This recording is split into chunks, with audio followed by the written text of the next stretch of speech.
We do have our CEO and founder, Carlos Bertini. You there? Hello, Ken Goldberg. How are you? I'm Good. here. Thank you very much for joining us. Carlos, Ricketts been on the line, and he's been talking a little bit about the builders, and we were talking about the preferred realtors. And I think Tim had a question about Texas, where in Texas, they don't need a license to sell real estate with the builder, I suppose. But he wanted to know what we had to do in that situation. Is that the gist of the question, Rick? Yes, that's how I understood Tim's question to be. And I said that Carlos would have to answer that question. Okay, well, thank you. When you work for a builder, for a developer, you work as an employee of that, and you do not need a license for selling their property. There are certain limits to the things that you could do and say, but that is correct. You will be selling for the owner, developer, builder, and it's not necessary. What is the reason for that question? What is the approach? Are you there, Tim? Okay, I think that answered the question. So a preferred realtor is not required in that scenario. Well, the thing is that I'm just answering the linear question, whether it's necessary to have a license when you work for a builder, and that's a linear answer. But if you have a different question, then it will require another answer. Where are we going with this concept? What is the approach that you are thinking about? Well, a lot of builders would prefer not to pay a real estate commission if a realtor did not bring them a home buyer. Now, my question is Fund My Home going to require that home buyer wanting to buy that new home to use one of their preferred realtors when the salesperson that works for the builder actually sold the property, not a realtor involved? Do we require that? Okay, so the our company, in order to protect the consumer and protect the company name, needs to make sure that we give full representation and that we protect the interests of the home buyers and the interests of the company. So this is the same reason as to why we will not enter into any transaction that is a buy owner or anyone that is not fully protected. The when you put a home buyer directly in the hands of a seller, then there is no protection, no representation, no separation, and the expertise is not in a playing field.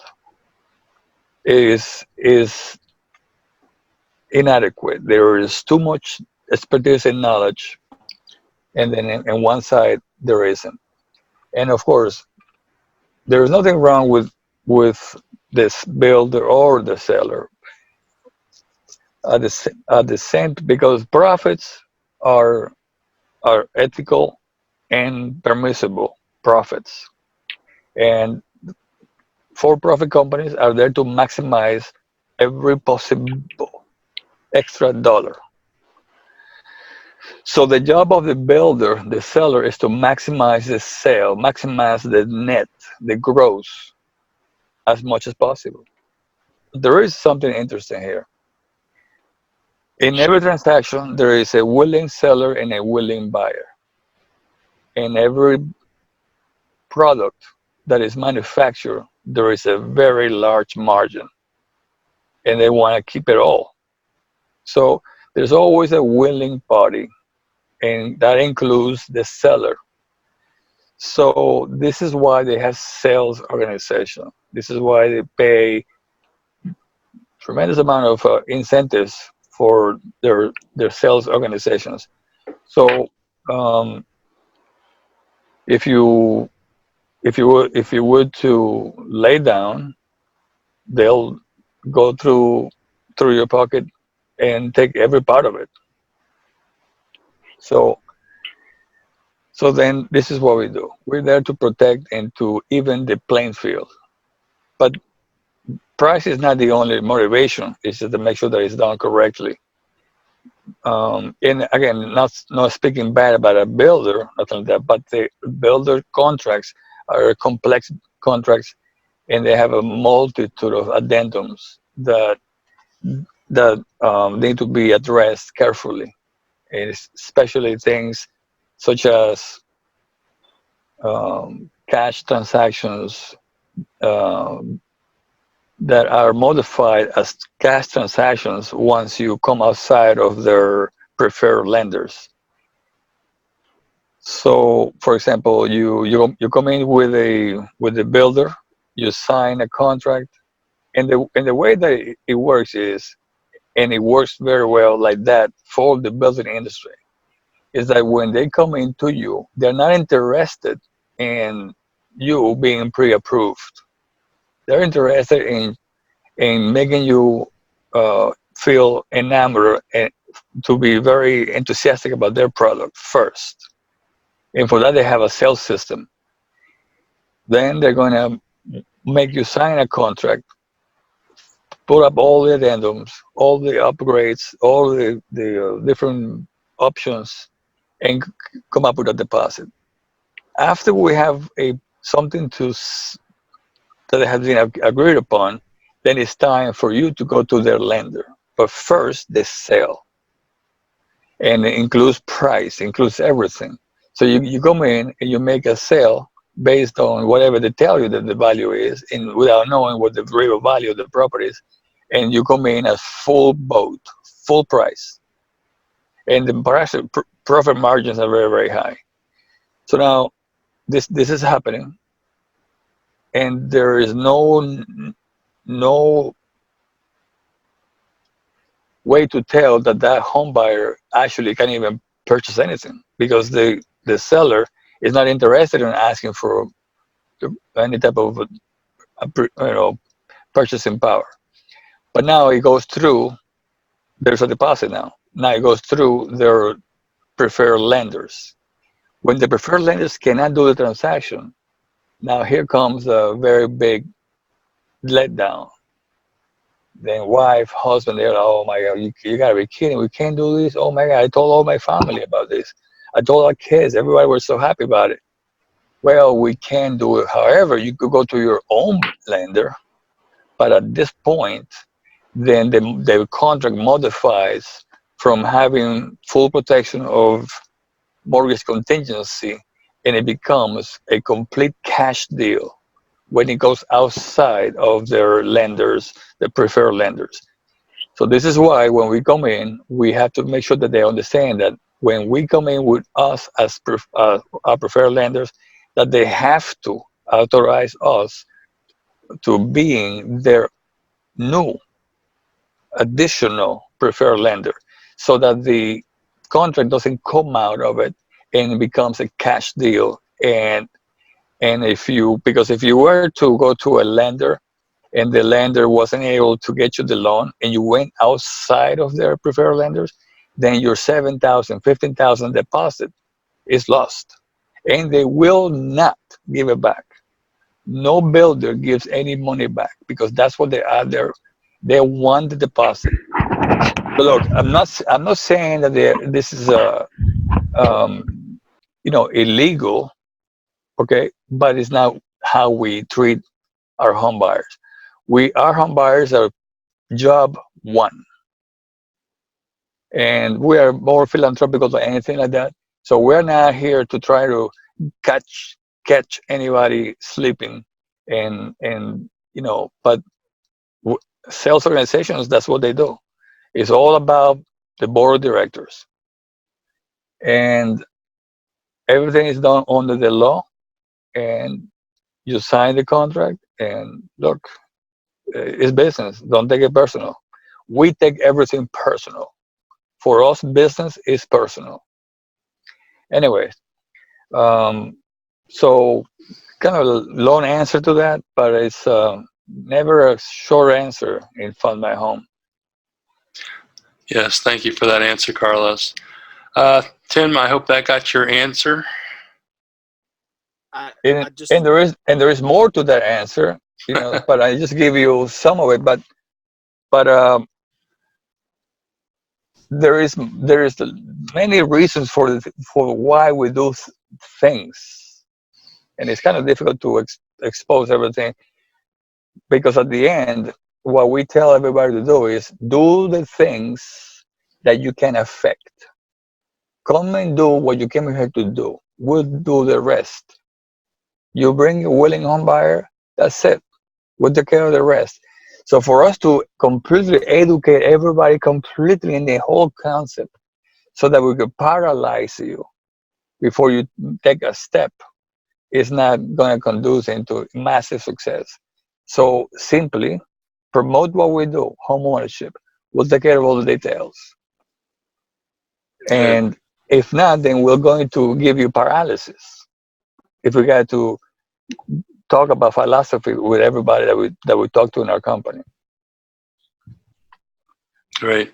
Yeah. Thank you. Listen, I want to tell you something, Tim. I'd like to tell My you something, Tim. question I would like to say something very, very so the important answer, here. they will have to use a preferred lender. No, no, of course, because if we don't have our preferred lender, and our preferred lender becomes listed as their new additional preferred lender, then we have a problem.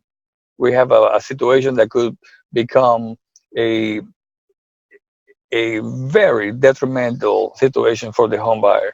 Remember, we go from a type of contract that has a mortgage contingency to a contract that becomes a cash deal with no contingency. And this is universal in every single builder contract.